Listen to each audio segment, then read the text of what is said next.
สวัสดีค่ะพี่น้องค่ะมื่อนี้ก็เข้าช่อโบราณค่ะช่อโบราณแม่12อันนี้พระชาจะทำเป็นใบสีเทพนะคะพี่น้องค่ะเอาไว้ดอกรักดอกไม้กับแพงพี่น้องสั่งดอกไม้มือเช้าวันนี้จนตกใจดอกพุธถุงละ400ตุ๊กแพงค่ะถุงละ400ก็ได้ไอ้นี่เดี๋ยวได้พี่น้องบ่แม่นว่าได้หลวงได้หลายได้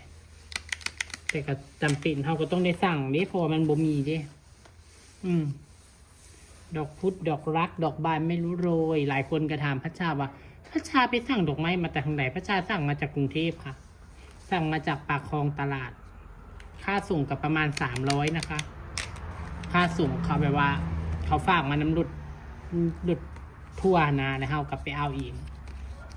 แต่มันบ่ฮอดอำเภอศรีเชียงใหม่พระชาก็ต้องไปเอาเองอยู่บ้านถือคือจ้ะบ้านถือจังหวัดอุดรก็ห่างกับบ้าน50 โลพี่น้องค่ะห่างกับบ้านพระชานะ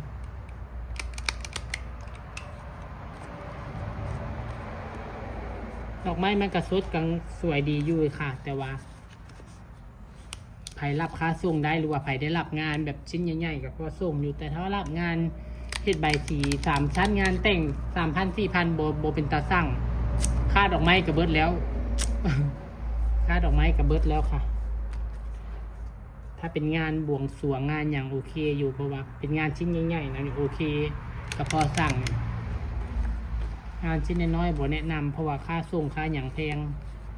ค่าดอกไม้กับแพงแต่ค่าดอกไม้ค่าส่งกับปลาไป2,500แล้ว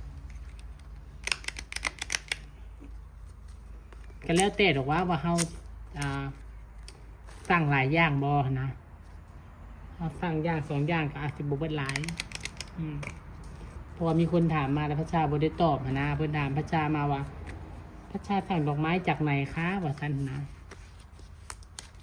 อันนี้ช่อโบราณแบบสมัยใหม่เด้อค่ะแบบสมัยใหม่ใส่ลวดค่ะถ้าแบบโบราณดั้งเดิมตะกี้ตะก่อนบ่ต้องใส่ลวดค่ะพี่น้องคะการเข้าช่อโบราณนี่ก็สิเร็วอยู่พี่น้องเร็วอยู่แต่ว่ามันจะมีขั้นตอนประดับดอกไม้อีกค่ะมันมีหลายขั้นตอนมันบ่คือเขาเฮ็ดช่อประยุกต์เขาใส่ดอกพุธปลอมแล้วเลยบ่ต้องมาอย่างอีกนะคะแต่ช่อประยุกต์ก็สิบ่เปลืองเงินเพราะว่าห้าบ่ได้ซื้อดอกไม้แต่ถ้าว่าช่อโบราณนี่ก็จะเป็นดอกไม้สดก็จะเปลืองเงินแน่นะคะ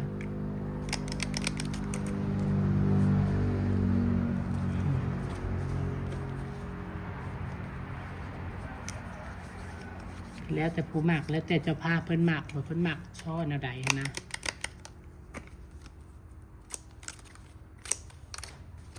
ง่ายปะวิธีเข้าเลยกับว่าต้องให้นิ้วยาวต่อให้เฮาสิม้วนนิ้วยาวนิ้วสั้นเวลาเข้าเห็นบ่นิ้วโบยาวถ้านิ้วยาวหลายแล้วก็ที่กันหลายมันเป็นแบบมันเป็นโบงามพี่น้องคะมันเป็นโบงามนิ้วโบราณนี่อย่าเอาที่กันหลายเด้ออันนี้เรื่องจริงนะคะถ้านิ้วที่กันหลายดอกไม้ออกมากับโบงามนิ้วต้องห่างนิ้วโบราณนี่จ้ะสิไปเฮ็ดที่คือการนิ้วประยุกต์บ่ได้พี่น้องบางคนบ่ฮู้ได้เทคนิคนะบางคนเฮ็ดใบสีมาไกลเฮ็ดโดนอยู่แต่ว่าเฮ็ดที่ตลอดเวลาดอกไม้มามันบอกค่อยสรุปมันต้องให้ที่หลายเพราะว่าเพื่อดอกไม้คือพระชาในพระชาจะเป็นดอกรักกับดอกบานไม่รู้โรยมันนี่เวลาแบบนั้นนะมันดอกไม้มันเป็นขนาดใหญ่เวลาเรียงกันมันที่หลายบ่ได้ค่ะมันต้องห่างจักหน่อยมันจะได้พอดีล็อกของดอกไม้นะยาวเลยเด้อคลิปนี้บ่ได้ตัดต่อฟังพระชาเว้าฟังพระชาจมไปนี่แหละพี่น้องคะอันใดฟังบ่ม่วนหูก็ขอโทษขออภัยพี่น้องค่ะอันใดฟังบ่ม่วนหูก็ขอโทษขออภัยนำหลาย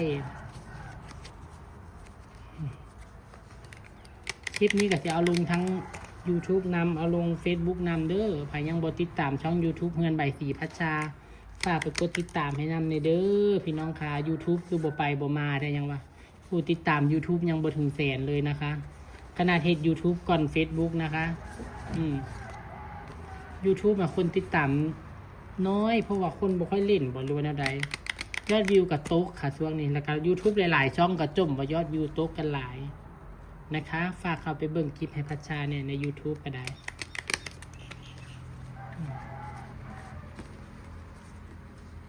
แม่12บ่แม่นครบแล้วบ่ค่อยบ่ได้นับแล้วนี่ค่อยเฮ็ดอย่างเดียว2 4 6 8 10 12พอดีสเตปเปอร์ใส่รูปได้2 แถวเป็นสเตปเปอร์ปากกว้างเบอร์10ไส้ดีแท้ไส้ดีว่าเด้อ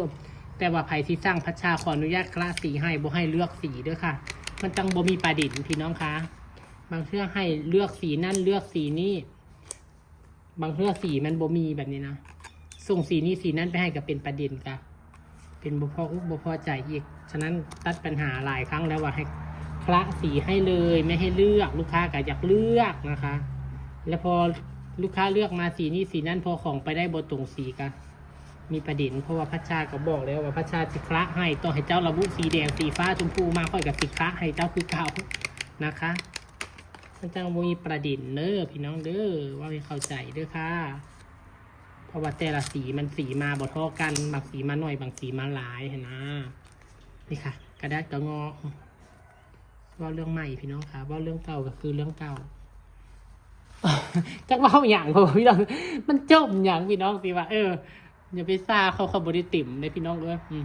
งามบ่คะนิ้วโบราณนิ้วกับสิบ่ให้ยาวหลายเห็นบ่เวลาดอกไม้ออกมามันจะงามถ้านิ้วยาวหลายดอกไม้มาบ่งามซึ่งเจ้าเบิ่งในกล้องคือยาวใดอันจริงบ่ได้ยาวซ้ำ2 ข้อมือนี่แหละนี่เห็นบ่2 ข้อมือยังยาวกว่าเห็นบ่นี่ซ้ำ2 ข้อมือก็ยังว่าเอามาให้เบิ่งพี่น้องคะใครสนใจสเตปเปอร์ก็สั่งเด้อ0936934184เบอร์โทรพัชชาโทรมาโลดก็ได้จังได้เว้าได้คุยกับค่อยคำบ่ได้เว้าบ่ได้คุยกับค่อยก็ได้เว้าได้คุยกับผัวค่อยเด้ออันนี้ยังบ่ได้ครบได้คู่นึงน่ะต้องมีองค์ประกอบ